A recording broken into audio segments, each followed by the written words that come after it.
पिछले एपिसोड में हमने देखा था कि एलिया और दाऊद द घोस्ट केगरी पवेलियन में आ चुके थे। तभी हमारा मेन कैरेक्टर एलिया से हमारा मेन कैरेक्टर एलिया को देते हुए बोलता है कि तुम थोड़ी देर के लिए इस चीज़ को होल्ड करो। तभी हमारे मेन कैरेक्टर से एलिया बोलती है कि आखिर ये क्या है और मुझे इस चीज़ के साथ क्या करना होगा। तभी हमारा मेन कैरेक्टर बोलता है कि हमें थोड़ी देर में भागना होगा और हम भागने के लिए इसी चीज़ का यूज करेंगे। तभी एलिया शॉक होते हुए बोलती है आखिर हमें भागना क्यों होगा और आखिर हम यहाँ से क्यों भागेंगे।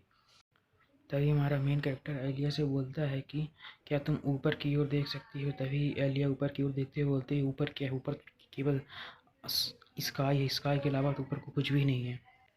तभी हमें दिखाया जाता है उनके सामने बहुत ज़्यादा अंधेरा हो जाता है और हमें उस अंधेरे में बहुत ही ज़्यादा और बड़े बड़े टीथ दिखाई देते हैं। तभी उस टीथ को देखते हुए एलिया बोलती है तो एक इंटर डायमेंशनल बीस्ट है जो कि इंटर डायमेंशनल रियलम के अंदर होते हैं और बोलती है कि ये बीस्ट यहाँ पर आने वाली सभी चीज़ों को स्वेलो कर लेते हैं। तभी हमारा मेन कैरेक्टर बोलता है कि हमें अच्छे से ध्यान रखना होगा, ये बीस्ट जो कुछ रिलीज करे हमें उसे पूरी तरह से कलेक्ट करना होगा। हमें दिखाया जाता है कुछ बीच से अंदर किसी तरह के पदार्थ निकल रहे होते हैं और ये लोग उसे कलेक्ट कर रहे होते हैं। तभी एलिया बोलती है कि हमें इसी तरह से इसे कलेक्ट करना होगा। तभी एलिया बोलती कि यह जो भी चीज़ रिलीज कर रहा है यह बहुत ही ज़्यादा है, हम इसे ज़्यादा देर तक होल्ड नहीं कर पाएंगे। और हमें दिखाया जाता है जैसे ही ये बीस्ट उन्हें खाने वाला होता है ये लोग तुरंत वहाँ से बहुत ज़्यादा स्पीड में बाहर आ जाते हैं। तभी हमारा मेन कैरेक्टर बोलता है कि जैसे कि मैंने कैलकुलेट किया था यह कार्ड के इफ़ेक्ट को लंबे समय तक बनाए रखने के लिए अच्छी तरीके से काम करता है। तभी हमारा मेन कैरेक्टर एलिया का हाथ पकड़ते हुए बोलता है कि एलिया क्या तुम ठीक हो, कहीं तुम्हें कहीं पर चोट तो नहीं लगी। तभी हमारा मेन कैरेक्टर एलिया से पूछता है बताओ तो वह कैसा था। तभी एलिया पूछे क्या सच में तुम मुझसे पूछना चाहते थे कि आखिर वह कैसा था। इतना ज़्यादा भयानक क्रिएचर मैंने आज तक कभी देखा ही नहीं था। तभी एलिया हमारे मेन कैरेक्टर से बोलती है कि क्या तुमने ये सब प्लानिंग स्टार्टिंग से की थी, यहाँ तक कि वहाँ से बाहर निकालने की भी प्लानिंग तुमने शुरू से ही की थी। तभी हमारा मेन कैरेक्टर बोलता है कि हाँ तुमने सही कहा, यह सब मेरे प्लान के अकॉर्डिंग ही चल रहा था और मैंने सभी चीज़ों को अच्छी तरह से कैलकुलेट किया था कि हमें कैसे जाना है और किस टाइम पर हमें वहाँ से निकलना है।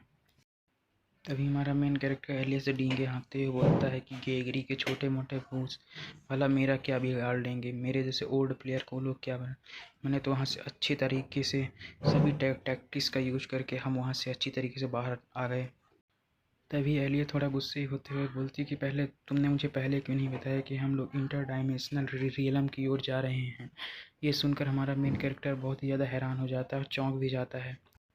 तभी हमारा मेन कैरेक्टर बोलता है कि मैंने सोचा कि सुबह से तुम मेरे ऊपर गुस्सा हो, शायद तुम मेरी बात का विश्वास नहीं करोगे और मुझे फॉलो भी नहीं करोगी, इसीलिए मैंने तुम्हें कुछ भी नहीं बताया। तभी एलिया गुस्से में बोलती है कि मुझे यकीन नहीं हो रहा कि तुमने मुझे केवल इसके लिए इतना जल्दी जगाने के लिए सोच लिया। तभी हमारा मेन कैरेक्टर उससे को थैंक्स बोलता है और बोलता है मैंने तुम्हें ये भी नहीं बताया कि हम लोग इंटर डायमेंशनल रियलम में जा रहे हैं, उसके लिए भी मैं तुम्हें से माफ़ी मांगना चाहता हूँ। तभी हमें हमारे मेन कैरेक्टर सिस्टम पे दिखाया जाता है कि एलिया का जो अफेक्शन लेवल होता है वो फिर से इंक्रीज हो चुका होता है। तभी हमारे मेन कैरेक्टर दिखाया जाता है जिससे अचानक से उसका अफेक्शन लेवल इंक्रीज होने से उसे कुछ समझ में नहीं आता आखिर इससे क्या हो गया कि इसका अफेक्शन लेवल अचानक से इंक्रीज हो गया। इस तरह हमें एलिया दिखाया जाता है जो कि कुछ ज़्यादा ही खुश दिखाई दे रही होती है। तभी हमारा मेन कैरेक्टर मन में सोचता है रुको इसका अफेक्शन लेवल अचानक से इंक्रीज कैसे होने लगा। तभी उसे याद आता है कि जैसे उसने उसे इंटर डायमेंशनल रियलम के अंदर बचाया था तो उसे याद आता है कि एलिया उसे ध्यान से देख रही थी, शायद उसे इसी के कारण उसका अफेक्शन लेवल थोड़ा बहुत बढ़ गया है।